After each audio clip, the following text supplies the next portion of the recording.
So I'm on my way to give a tour on Valley Forge, and I just thought I'd talk about it. A little beautiful day out here. It's the day after Easter, and Valley Forge is such an interesting place because there's no other place quite like it.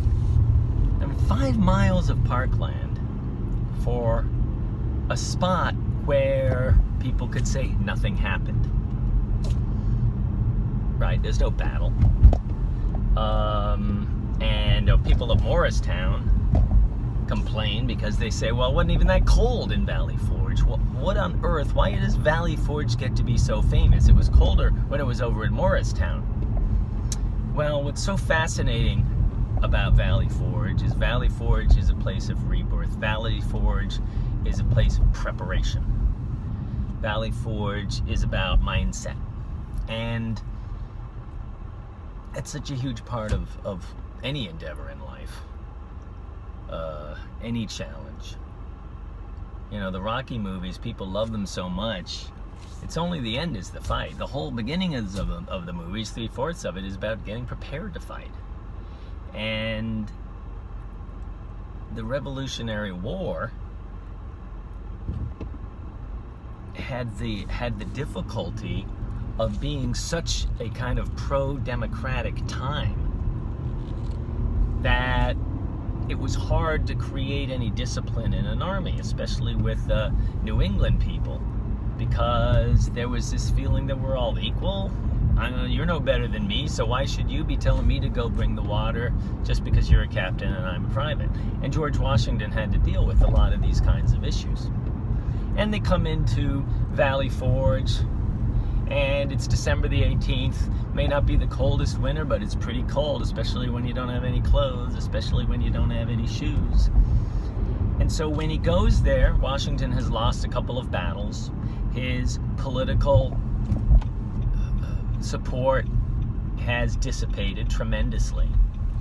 There's a lot of people who want him replaced by Horatio Gates.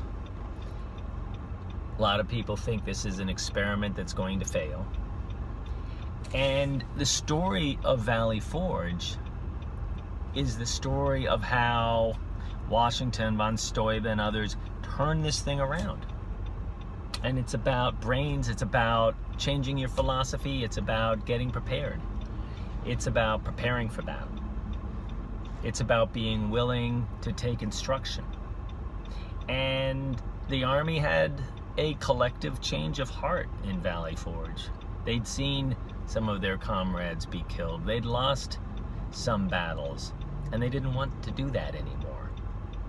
And they are all going to work together for the common good in this somewhat sacred ground. And so I love Valley Forge because there's a story there, great story, which we were happy to tell you at Bowtie Tours. But the main theme is about preparation, outthinking your opponent. George Washington has to outthink not only the British, but he has to outthink his opponents who are trying to get him replaced. And he has to outthink Conway and his cabal and the people who are supporting Gates, and he has to find a way to change the narrative. And that all is going to occur on the grounds of Valley Forge. So just some thoughts on this beautiful sunny day as I drive out to Valley Forge in order to share some really interesting stories with some nice people.